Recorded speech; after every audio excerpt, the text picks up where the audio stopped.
Yes. 13 साल 6 माह की किशोरी का अपहरण कर बार बार दुष्कर्म करने के दोषी पाए गए युवक को 10 साल की कठोर कैद की सज़ा सुनाई गई है। विराम। यह फैसला पोक्सो मामलों की विशेष अदालत संख्या 1 के न्यायाधीश सुरेंद्र खरे ने 22 जनवरी को सुनाया। दोषी पर 10,000 रुपये का जुर्माना भी लगाया गया है। न्यायालय के लोक अभियोजक हरवीर सिंह बराड़ ने बताया कि यूपी के इटावा जिले के वनकटी खुर्द गांव निवासी 20 वर्षीय राहुल कुमार कोहली पुत्र श्याम सुंदर को यह सज़ा सुनाई गई है। यह मुकदमा जैतसर थाने में 15 नवंबर 2023 को पीड़ित किशोरी की मां मामकोरी देवी ने दर्ज करवाया था। दोषी युवक किशोरी का अपहरण कर के ले गया था। किशोरी को धौलपुर के राजाखेड़ा स्थित एक ईंट भट्टा की कॉलोनी से बरामद करके लाया गया है। किशोरी ने पुलिस और मजिस्ट्रेट बयानों में युवक पर अपहरण करके ले जाने का आरोप दोहराया। इस पर पुलिस ने युवक को गिरफ्तार कर लिया। विराम। सुनवाई में युवक के दोषी पाए जाने पर सज़ा सुनाई गई है। 13 साल 6 माह की किशोरी के गायब होने के बाद पुलिस को उसकी तलाश में बहुत कोशिश करनी पड़ी, क्योंकि किशोरी के पास मोबाइल फ़ोन नहीं था। किशोरी के परिजनों को किसी पर संदेह भी नहीं था कि उसका अपहरण किसने किया है। इस पर पुलिस ने पहले किशोरी के गांव के आसपास के एरिया में गायब युवक का पता लगाया, फिर उस युवक की तलाश शुरू की। युवक भी शातिर था, उसने भी अपना मोबाइल फ़ोन बंद कर रखा था। उसके गांव इटावा ज़िले में पुलिस ने छापेमारी की, लेकिन युवक और किशोरी वहां नहीं मिले। इस पर पुलिस ने युवक के जैतसर थाना एरिया में रहते जिन बाहर के लोगों से फ़ोन पर बातचीत की हुई थी, उन नंबरों की लोकेशन निकालकर तलाश शुरू की। तब जाकर किशोरी को मई 2024 में धौलपुर ज़िले से बरामद किया जा सका। जब किशोरी को बरामद कर लाया गया, इस संबंध में पुलिस ने पीड़िता का मेडिकल करवाकर रिपोर्ट कोर्ट में पेश की थी। एसएसपी हरवीर सिंह बराड़ ने बताया कि यह मुकदमा जैतसर थाने में 15 नवंबर 2023 को दर्ज हुआ था। पुलिस ने किशोरी को बरामद और आरोपी को मई 2024 में गिरफ्तार किया। इसके बाद 9 जुलाई 2024 को कोर्ट में चालान पेश कर दिया। न्यायालय ने मामले की त्वरित सुनवाई करते हुए 7 माह में और 13 दिन बाद फैसला सुनाया। प्रकरण में उनकी तरफ से 23 गवाह पेश किए गए। विराम। इसके साथ ही 42 दस्तावेजी साक्ष्य भी पेश किए गए। एसपीपी बराड़ ने बताया कि दोषी ठहराया गया युवक किशोरी को भगा कर ले जाने के दौरान 19 साल का था। वह किशोरी के गांव के निकट ईंट भट्ठे पर काम करता था, लेकिन किशोरी के गांव में मकान किराए पर लेकर रहता था। किशोरी का अपहरण करके वह उसे फिरोज़ाबाद लेकर गया। वहां काफ़ी समय रहने के बाद धौलपुर ले आया। आरोपी गिरफ्तारी के बाद से न्यायिक अभिरक्षा में था। दोषी पर लगाया गया जुर्माना और प्रतिकर योजना के तहत परिलाभ किशोरी को दिलवाया जाएगा। चक 19 NP निवासी सतपाल पुत्र रामरतन की न्यायिक अभिरक्षा में मृत्यु हो जाने पर परिवार की आर्थिक स्थिति खराब होने पर मानवाधिकार आयोग के निर्देशों पर प्रशासन ने उसकी पत्नी को 5 लाख की आर्थिक सहायता उपलब्ध करवाई है। राजस्थान सरकार के गृह विभाग के संयुक्त शासन सचिव राकेश राजौरिया ने जिला कलेक्टर को इस संबंध में 5 लाख की राशि की स्वीकृति 4 दिसंबर को जारी की थी। जिला कलेक्टर श्री गंगानगर के आदेशों पर SDM राय सिंह नगर ने तहसीलदार से मृतक सतपाल के परिवार की जानकारी को लेकर जांच करवाई, जिसमें चक 19 NP में उसकी पत्नी व उसकी संतानों की जानकारी मिली, परंतु जांच के दौरान मृतक सतपाल की पत्नी दुर्गा देवी अपने बेटे संजू और मंजू व बेटियों के साथ 22 RJD रावला में रहना बताया गया।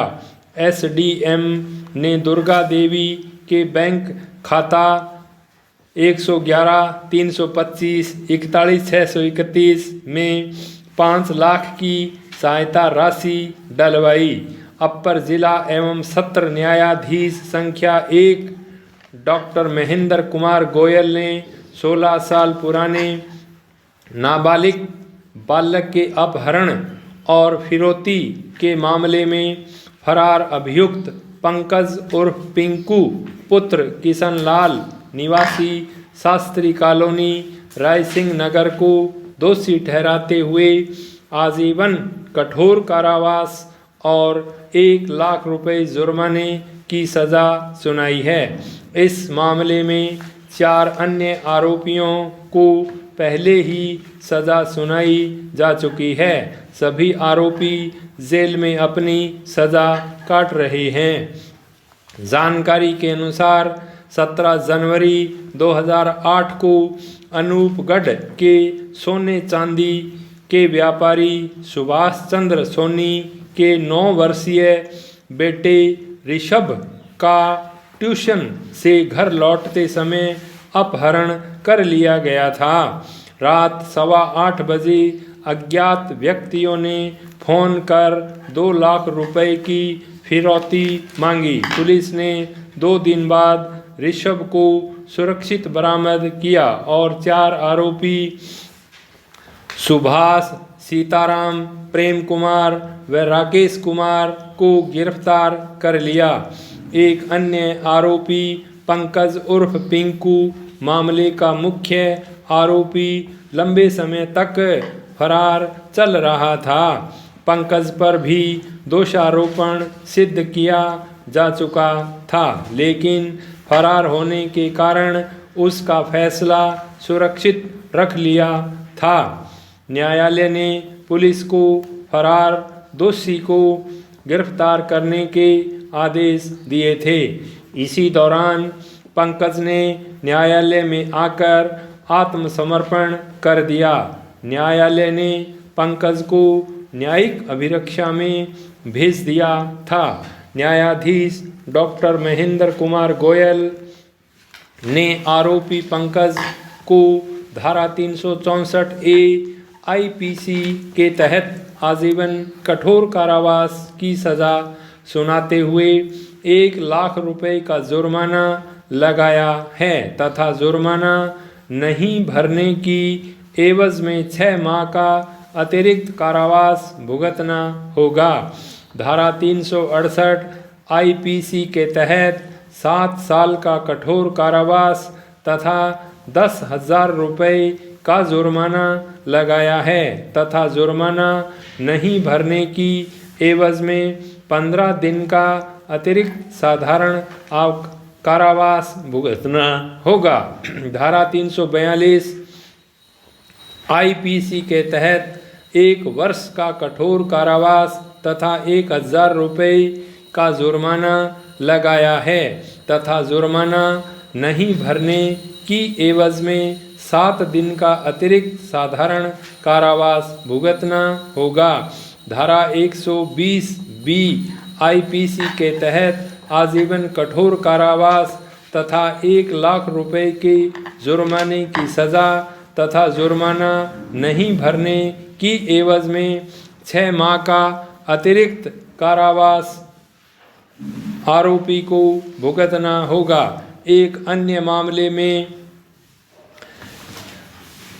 राजस्थान उच्च न्यायालय खंड जयपुर की विशेष अदालत ने मामकोरी बनाम मंडल प्रबंधक उत्तर पश्चिम रेलवे के विरुद्ध याचिका को खारिज कर न्यायालय में फैसला सुनाया। प्रकरण इस प्रकार से है कि मामकोरी का पति श्री रामजी लाल मीणा एक सरकारी कर्मचारी था। वह रेलवे कॉलोनी डहर का बालाजी में निवास करता था। रात के लगभग 2 बजे उसके घर के पिछवाड़े में एक चोर चोरी करते हुए पकड़ा गया, लेकिन चोर ने अपने हिम्मत का परिचय देते हुए रामजी लाल मीणा से छुड़ाकर भाग गया।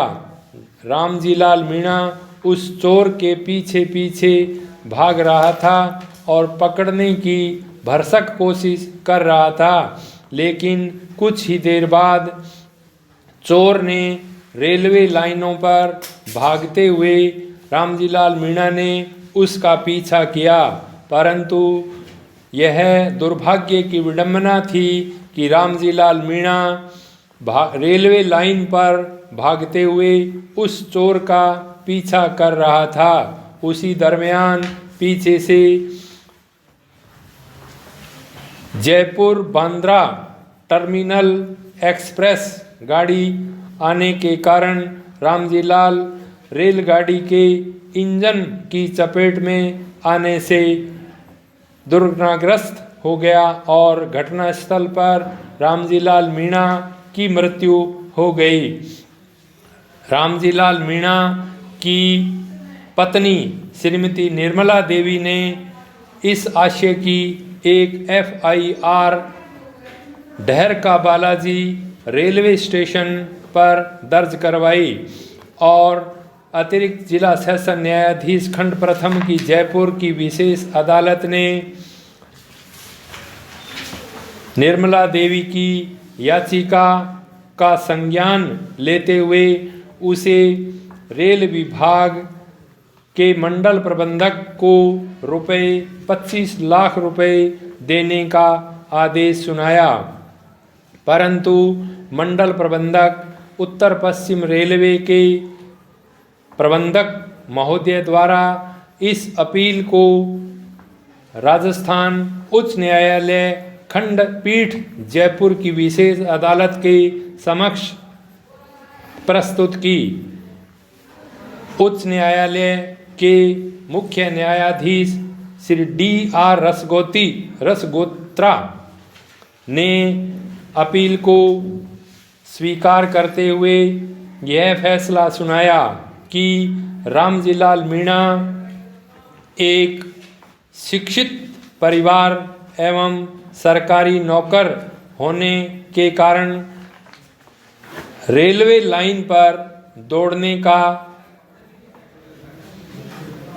आदी नहीं था और रेलवे लाइन पर सिर्फ रेल ही दौड़ सकती है, इसलिए निर्मला देवी की याचिका को खारिज करते हुए अधीनस्थ न्यायालय के फैसले को पलट दिया। स्टॉप।